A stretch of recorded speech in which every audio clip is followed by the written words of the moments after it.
Mari kita berdoa. Bapa di sorga, Bapa yang kami sembah hanya di dalam nama Yesus Kristus. Pada siang hari ini kami datang ke hadirat-Mu, mengucap syukur dan berterima kasih karena Engkau masih memberikan kesempatan kepada kami untuk belajar kebenaran firman-Mu. Kami mohon pertolongan dari Roh Kudus untuk menuntun kami, memberikan kami hikmat, pengertian, akal budi, sehingga kami dapat mengikuti pada siang hari ini dengan baik, dan kami dapat mengerti, dan kami dapat menerapkan di dalam kehidupan kami. Terima kasih Tuhan Yesus, inilah doa kami. Haleluya, amin. Ya, hari ini kita akan belajar dari judul Who am I? Ya, Who am I atau siapa aku? Ya, kalau ditanya aku tuh sebenarnya siapa sih? Nah, kita harus mulainya dari mana, gitu ya. Tapi kita mau lihat dari satu atau dua kebenaran firman Tuhan, ya adik-adik. Pertama kita lihat di dalam Kejadian, ya. Dalam Kejadian pasal 1 ayat 26 sampai 27, bunyinya seperti ini. Berfirmanlah Allah, baiklah kita menjadikan manusia menurut gambar dan rupa kita, supaya mereka berkuasa atas ikan-ikan di laut dan burung-burung di udara, dan atas ternak-ternak, dan atas seluruh bumi, dan atas segala binatang melata yang merayap di bumi. Ayat yang ke-27. Maka Allah menciptakan manusia itu menurut gambarnya. Menurut gambar Allah diciptakannya dia, laki-laki dan perempuan diciptakannya lah mereka. Nah ini ya, Allah, ini digambar ya, Allah menciptakan manusia. Lalu kita lihat lagi ya di dalam Mazmur 139 ayat 13 sampai dengan ayat yang ke-16. Ya, tahu nggak gambar ini? Ya, ini waktu kamu di dalam kandungan mamamu nih, kamu masih begini ya, tapi sekarang sudah besar ya. Oke, kita baca dulu Alkitabnya ya. Ayat yang ke-13. Sebab engkaulah yang membentuk buah pinggangku, menenun aku dalam kandungan ibuku. Aku bersyukur kepadamu oleh karena kejadianku dahsyat dan ajaib. Ajaib apa yang kau buat, dan jiwaku benar-benar menyadarinya. Tulang-tulangku tidak terlindung bagimu ketika aku dijadikan di tempat yang tersembunyi dan aku direkam di bagian-bagian bumi yang paling bawah. Matamu melihat selagi aku bakal anak, dan dalam kitabmu semuanya tertulis hari-hari yang akan dibentuk sebelum ada satu pun daripadanya. Nah, dari dua ayat ya, dari dua ayat firman Tuhan yang baru saja kita baca, bahwa Tuhan menciptakan kita menurut gambar dan rupanya Tuhan, ya. Menurut gambar dan rupanya Tuhan. Dan ternyata sebelum dunia dijadikan, ya, sebelum dunia ini ada, bumi ini ada, Tuhan sudah memilih kita, ya. Berarti Tuhan kenal nggak sama kita? Tuhan kenal, Tuhan tahu, ya. Kita lihat lagi ya. Nah, pertama, Allah menciptakan manusia, ya. Seperti di ayat yang Kejadian pasal 1 ayat 26 sampai yang ke-27 tadi, bahwa Allah menciptakan manusia menurut gambar dan rupanya Dia. Kita mau lihat dulu ya. Manusia itu diciptakan oleh siapa? Oleh Tuhan, oleh Allah, ya. Dia ciptakan kita. Kita diciptakan bukan dari hasil evolusi. Maksudnya apa sih dari hasil evolusi? Maksudnya kita itu diciptakan bukan dari monyet. Siapa yang di sini mau dibilang, oh aku nih diciptakan rupanya dari monyet. Ada yang mau nggak kayak gitu? Nggak ada kan? Nggak ada ya. Jadi kita bukan diciptakan dari hasil evolusi. Yang awalnya dari monyet ya, terus dia kera bentuknya begini, lalu jadi manusia. Ya nggak ada ya. Jadi kita ini diciptakan menurut gambar dan rupanya Allah. Lalu manusia diciptakan oleh Allah itu memiliki keterbatasan. Maksudnya apa sih memiliki keterbatasan? Ya, manusia itu memiliki keterbatasan karena manusia itu bisa lelah gitu ya, bisa capek, bisa menangis nggak? Bisa menangis, bisa ngantuk ya. Ini apalagi siang-siang ya, belajar firman Tuhan ngantuk nggak? Ngantuk. Nggak apa-apa ngantuk ya, tapi tetap semangat. Nah, itu dia ya. Nah, jadi manusia itu diciptakan, dia memiliki keterbatasan. Manusia itu bisa mati nggak? Nanti kita akan berlanjut ya. Oke, lalu selanjutnya, manusia mendapat roh dari Allah, ya, dihembuskan napas, ya, dihembuskan. Pada saat manusia diciptakan oleh Tuhan, ya, diciptakan supaya manusia ini hidup, Tuhan menghembuskan nafas, ya, menghembuskan napas ke hidungnya manusia sehingga manusia bisa hidup. Coba adik-adik di sini, ada yang tahan nggak bernapas? Nggak tahan kan? Tidak tahan. Mau 1 menit, 2 menit, nah apalagi 5 menit, nah nggak tahan. Karena itu tadi Tuhan menciptakan ya, Tuhan memberikan rohnya dia, napas ya kepada manusia sehingga kita bisa hidup. Nah, itu dia ya. Manusia mendapat roh dari Allah karena Allah berkuasa atas manusia. Nah, dia memiliki kuasa atas kita ya. Lalu manusia juga tergantung kepada Allah ya. Jadi kita ini hidup itu harus bergantung kepada Tuhan ya, harus bergantung kepada Allah. Kalau kita tidak bergantung kepada Dia, kita tidak bisa hidup ya. Kita tidak tahu apa sih tujuan hidup kita. Nah, itu dia ya. Ini yang pertama ya. Allah menciptakan manusia. Kita lihat dari manusia diciptakan oleh Allah, bukan diciptakan dari hasil evolusi ya. Tapi manusia diciptakan menurut gambar dan rupanya Dia. Lalu manusia juga mendapatkan roh dari Allah, yaitu napas hidup supaya manusia itu bisa hidup. Lalu yang kedua, ya.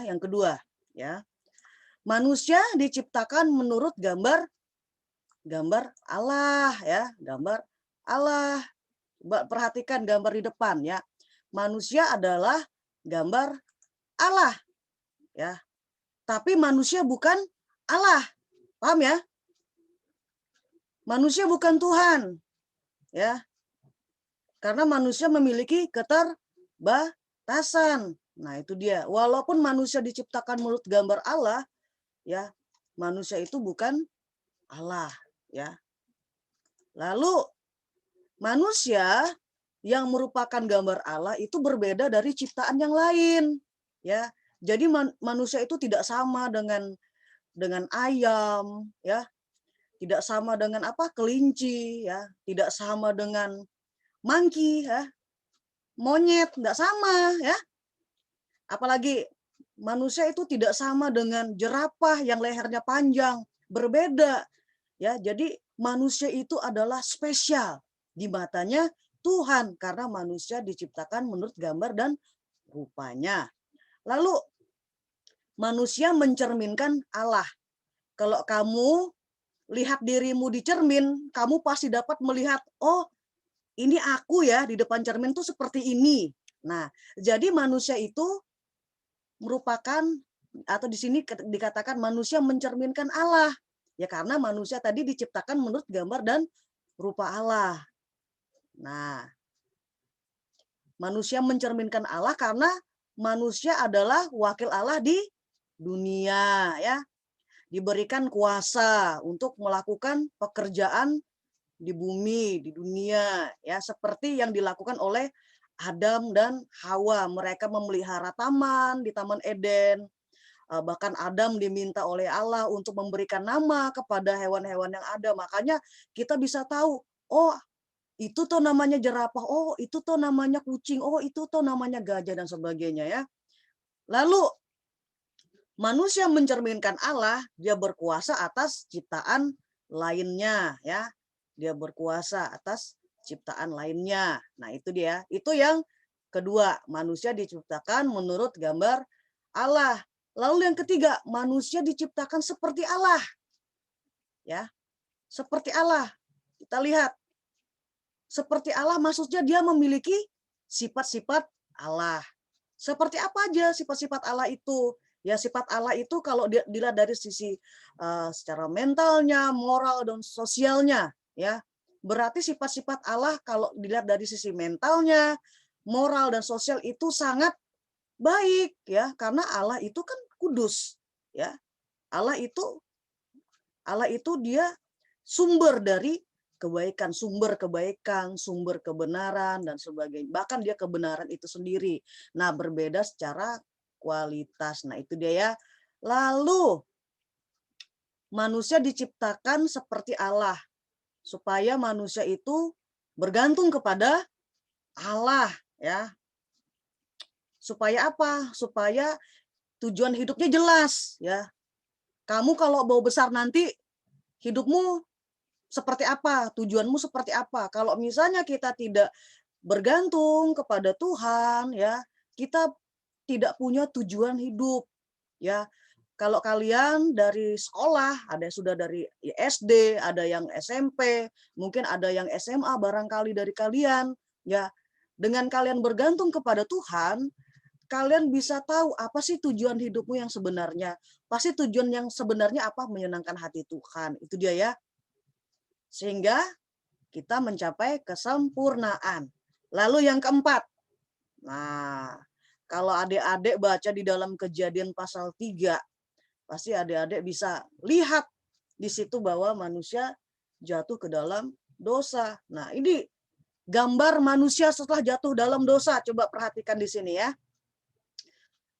Gambar manusia setelah jatuh ke dalam dosa. Nih ya, pada saat Adam dan Hawa ya ini ada ular menggoda si Hawa untuk makan buah pengetahuan baik dan jahat. Dimakan, lalu Hawa memberikan kepada suaminya. Dan apa yang terjadi? Apa yang terjadi? Yang pertama adalah kehilangan kemuliaan Allah. Apa maksudnya? Roma pasal 3 ayat 23.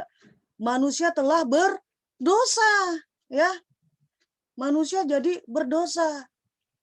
Karena apa? Karena melanggar perintah Tuhan, ya.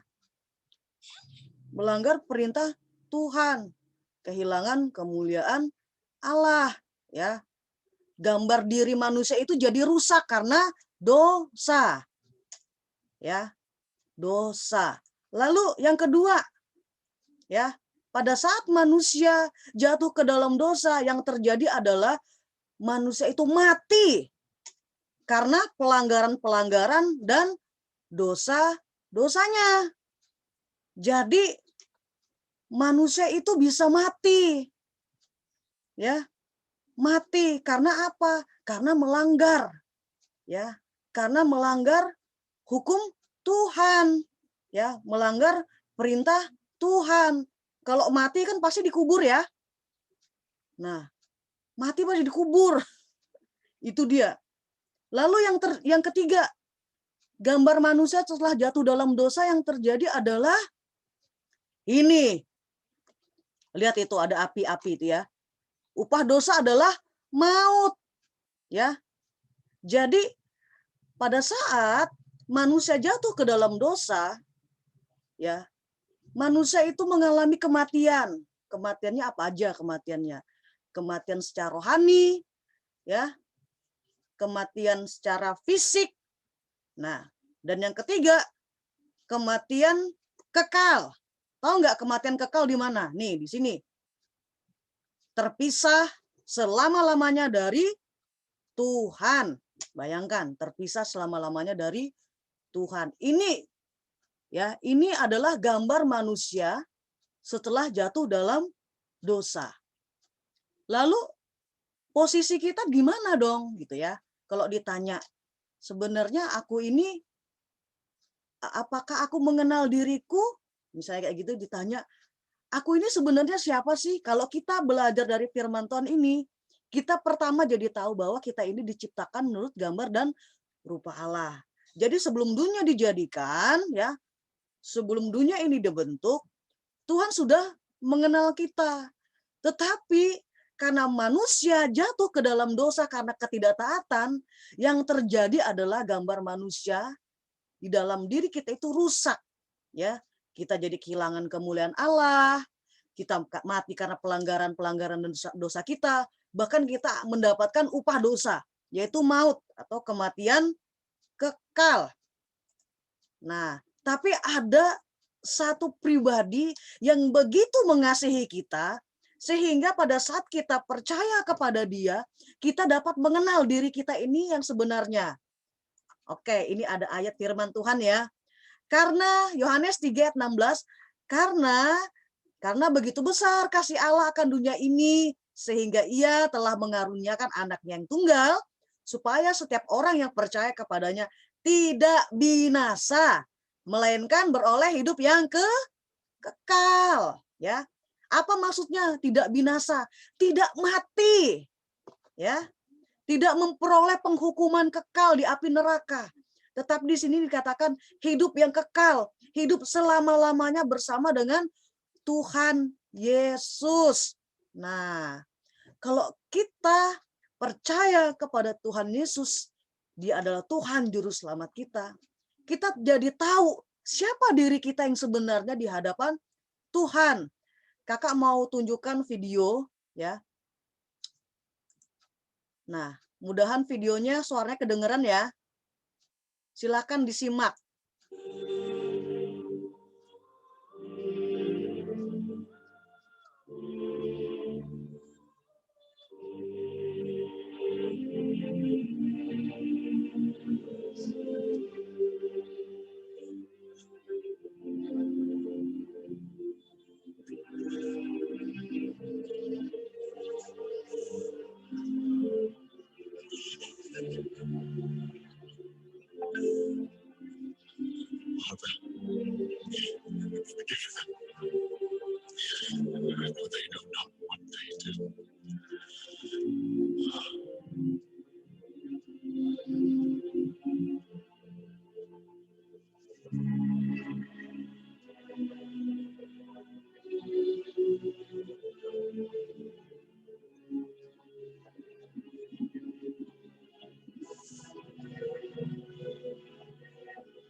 My God, my God, why have you forsaken me?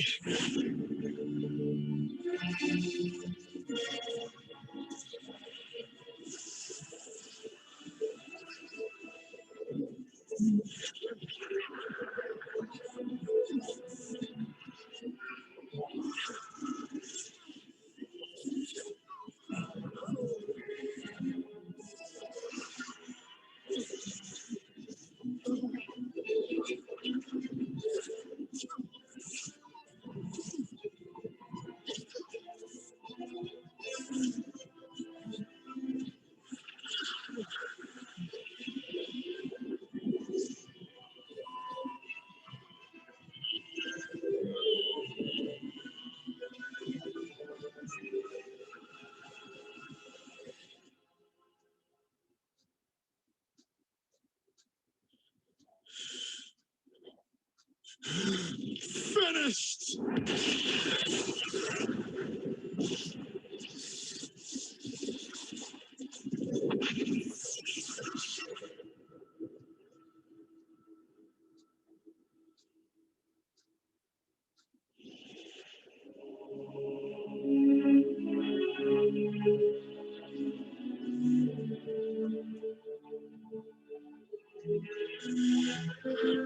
Father, into your hands I commit my spirit.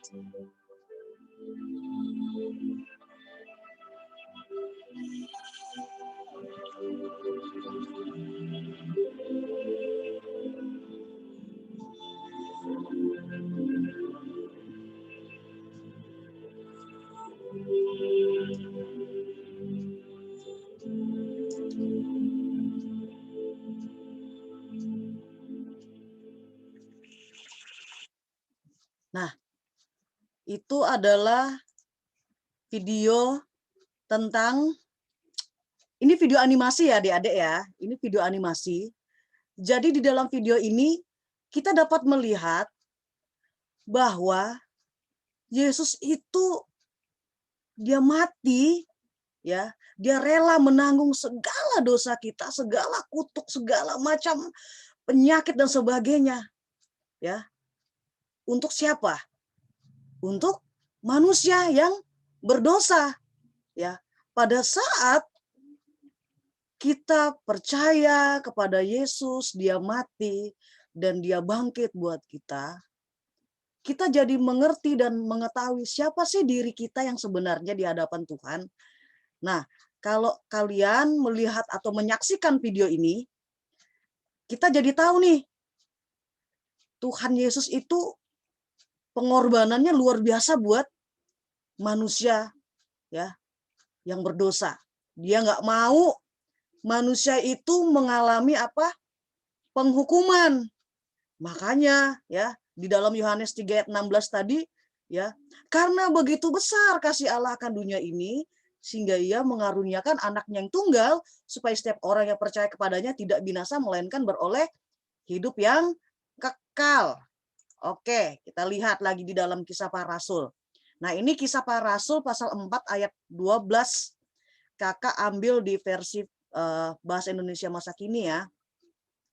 Hanya melalui Yesus saja orang diselamatkan. Sebab di seluruh dunia ini di antara manusia tidak ada seorang lain pun yang mendapat kekuasaan dari Allah untuk menyelamatkan kita.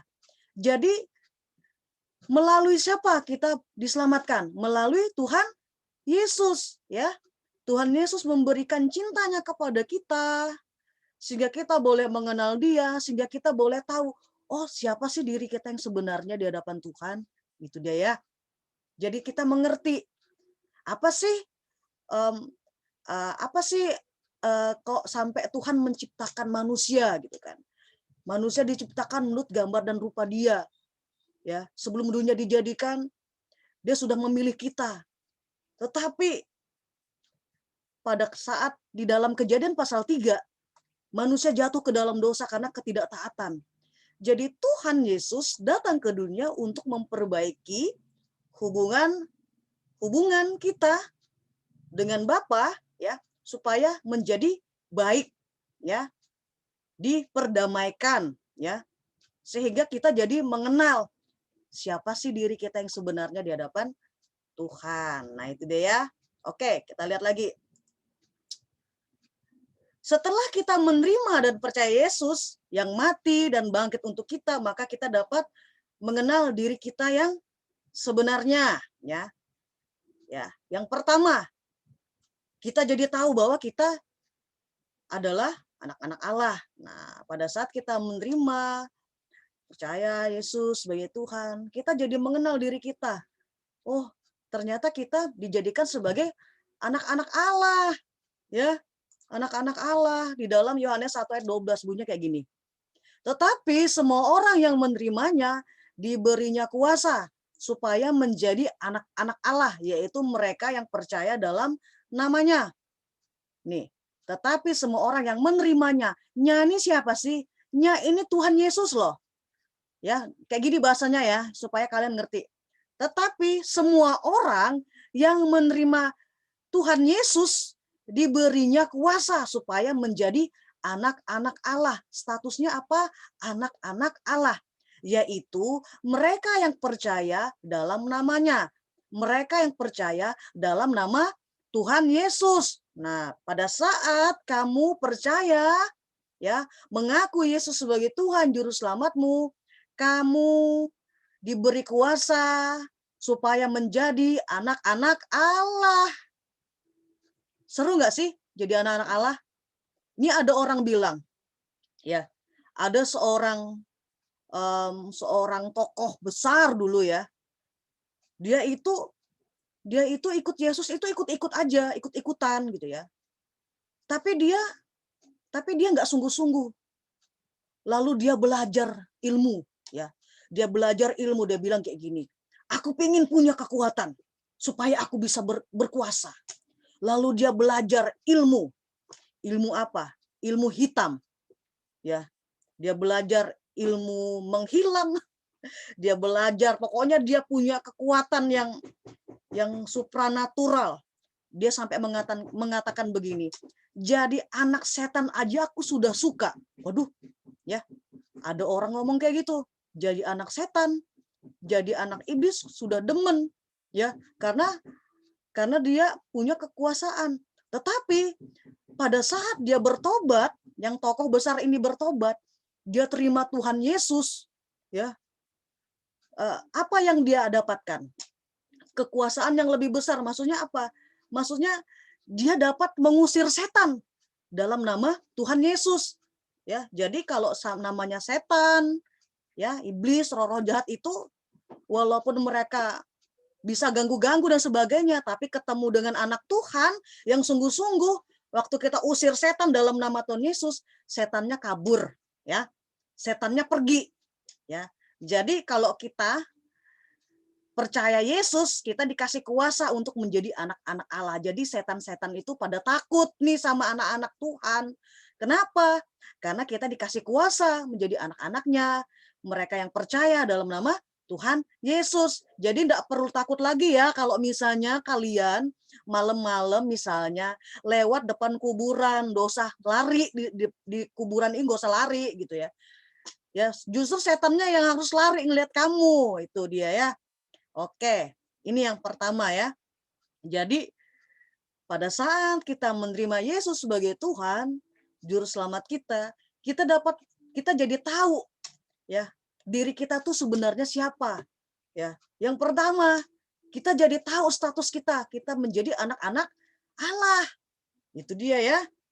Lalu di dalam Efesus pasal 1 ayat 4 berkata, sebab di dalam Dia Allah telah memilih kita, tuh. Allah telah memilih kita sebelum dunia dijadikan supaya kita kudus dan tak bercacat di hadapannya, ya, supaya kita kudus tak bercacat di hadapannya. Maksudnya apa?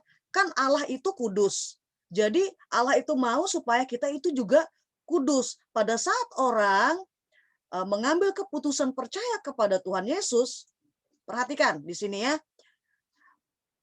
tentu dia akan memiliki Roh Kudus di dalam hatinya, ya, di dalam hatinya. Efesus pasal 1 ayat 5 bunyi lagi kayak gini. Dalam kasih Ia telah menentukan kita dari semula oleh Yesus Kristus untuk menjadi anak-anaknya. Tuh, menjadi anak-anaknya kan? Jadi anak-anak Tuhan nih, sesuai dengan kerelaan kehendaknya. Jadi pada saat kita sungguh-sungguh hidup di dalam Tuhan, percaya Yesus, kita jadi tahu siapa kita sebenarnya di mata Tuhan, ya. Siapa kita di mata Tuhan? Dia memilih kita sebelum dunia dijadikan, ya. Lalu kita dijadikan anak-anaknya sesuai dengan kemauannya siapa? Kemauannya Tuhan. Nah, itu dia ya, itu yang pertama ya. Lalu yang kedua,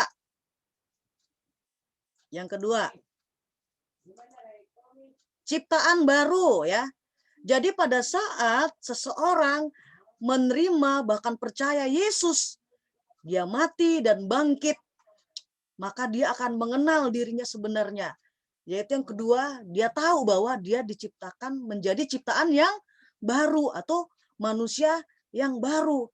Sebelum kita mengenal Yesus, kita adalah orang berdosa ya. Coba 2 Korintus pasal 5 ayat 17 ya. Jadi siapa yang ada di dalam Kristus, ia adalah ciptaan baru. Yang lama sudah berlalu, sesungguhnya yang baru sudah datang. Nah, kakak kasih gambar salib ya. Ini salib. Sebelum kita tahu tentang Yesus, kita adalah orang yang berdosa, ya. Gambar diri kita rusak, ya. Gambar diri kita rusak. Nah, pada saat kita menerima Yesus, kita yang dulunya adalah manusia lama, ya, dulunya manusia lama sebelum mengenal Yesus, lalu kita mulai terima Yesus, kita disucikan dengan darahnya yang kudus, kita menjadi manusia baru, ya. Ya, apa sih manusia baru nih? Ciri-cirinya apa sih manusia baru?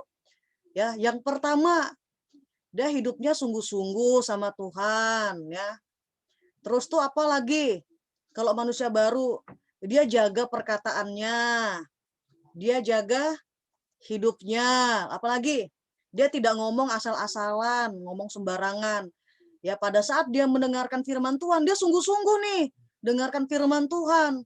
Bukan bukan apa namanya? Sibuk sana, sibuk sini. Nah, itu menandakan dia adalah orang yang dewasa secara rohani. Nah, itu yang kedua ya, ciptaan baru. Nah, lalu yang ketiga, ya, warga kerajaan sorga. Pada saat kita terima Yesus sungguh-sungguh, ya, kita jadi mengenal akan hidup kita sendiri, ya. Kita jadi tahu bahwa kita adalah warga kerajaan sorga. Kalau sekarang kita warga kerajaan bumi, ya, makanya ada KTP. Tetapi jangan lupa pada saat kita mengenal Yesus, kita memiliki dua kewarganegaraan, ya. Pertama warga negara Indonesia, ya. Yang kedua warga negara sorgawi, warga kerajaan sorga. Nah, itu dia ya. Kita lihat dulu, baca dulu ya, Filipi pasal 3 ayat 20. Karena kewargaan kita adalah di dalam sorga. Dan dari situ juga kita menantikan Tuhan Yesus Kristus sebagai juru selamat. Nah, di sini dikatakan jelas karena kewargaan kita adalah di dalam sorga. Nah, jadi kalau orang yang percaya sungguh-sungguh dalam Tuhan, warga kerajaannya double, ya. Ya, pertamanya Indonesia, yang keduanya sorga, ya. Lalu Efesus pasal 2 ayat 19, apa sih bunyinya? Demikianlah kamu bukan lagi orang asing dan pendatang, melainkan kawan sewarga dari orang-orang kudus dan anggota-anggota keluarga Allah. Bayangkan, ya, kalau orang yang mengenal Yesus sebagai Tuhan juru selamatnya secara pribadi, ya, secara pribadi, dia menjadi warga kerajaan sorga, atau di sini dikatakan dia menjadi anggota keluarga Allah, ya. Itu dia ya. Oke. Ya. Kita disebut sebagai gerejanya, ya. Kita bersekutu di dalam Tuhan, ya, dan sebagainya. Nah, ini ya. Jadi adik-adik, kalau kita percaya, ya, menerima Yesus sebagai Tuhan juru selamat kita, kita jadi mengenal akan diri kita. Kita menjadi warga kerajaan sorga. Nah, sebagai penutup, gak usah lama-lama ya. Yang pertama, kita dapat mengenal diri kita yang sebenarnya karena Tuhan Yesus ada di dalam hidup kita, ya. Lalu kita dapat mengenal diri kita karena Tuhan Yesus memilih kita sebelum dunia dijadikan untuk menjadi apa? Pertama, anak-anaknya. Yang kedua, menjadi ciptaan baru atau manusia yang baru. Dan yang ketiga, menjadi warga kerajaan sorga. Ya, sebagai penutup, pertanyaan buat kalian ya. Sudahkah kamu menerima Yesus Kristus Tuhan dan Juru Selamatmu secara pribadi? Ya, ini dijawab secara pribadi. Kakakmu tekankan bahwa percaya itu bukan di mulut, percaya itu di hati. Ya, kalau mengaku kan di mulut, kalau percaya itu di hati. Jadi pertanyaan terakhir, sudahkah kamu menerima Yesus Kristus Tuhan dan Juru Selamatmu secara pribadi? Amin.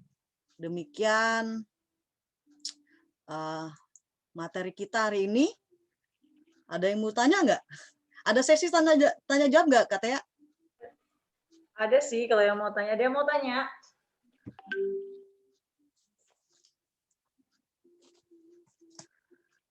Ada Ngerti? yang mau tanya? Oke. Ada yang mau tanya? Nggak ada? Oke, Kak Udit. Thank you banyak ya, Kak Udit. Oke. Foto dulu, kita foto dulu. Oke, Oh, foto dulu. sini aku foto ya. Ayo Bentar. duduk yang rapi. Oke, bagus ya, bagus. Cocok, sini cocok. Sebelahnya. Kelihatan kok. Tuh, belakangnya itu tuh. Sebelah Naomi kosong. Sebelahnya Michelle juga bisa. Oke. Sudah Foto ya, siap? Dit. Tolong ya. Sudah siap? Oke. 1, 2, 3. Oke, kakak simpan dulu ya. Lagi ya. Lagi. Tunggu ya. Tunggu. Oke. Oke, sekali lagi. 1, 2. 1, 2, 3. Oke, ya. Terima kasih ya buat Makasih, Kak Udit. ya, terima kasih buat kesempatannya. Tapi sebelum itu mari kita doa dulu ya. Ya, kita doa dulu yuk. Kak Oke, Udit mari doa kita yuk. berdoa. Bapa di sorga, Bapa yang kami sembah hanya di dalam nama Yesus, terima kasih karena Engkau telah memimpin dan memberkati apa yang kami kerjakan pada hari ini ya Tuhan. Kiranya setiap materi yang boleh disampaikan membuat anak-anak mengerti akan jati dirinya, bahwa Tuhan yang memilih kami sebelum dunia dijadikan. Pada saat manusia jatuh ke dalam dosa, Engkau berinisiatif untuk menebus kami manusia yang berdosa ini, sehingga kami dapat mengenal siapa diri kami yang sebenarnya. Terima kasih ya Tuhan, karena Engkau telah menjadikan kami sebagai anak-anak-Mu, menjadikan kami ciptaan yang baru, bahkan menjadikan kami warga kerajaan sorga. Terima kasih, kami telah selesai dengan materi pada siang hari ini. Engkau memberkati Kak Tea dan anak-anak yang akan melanjutkan kegiatan pada siang hari ini. Kami tutup pemberitaan firman pada saat siang hari ini hanya di dalam nama Tuhan Yesus Kristus. Amin.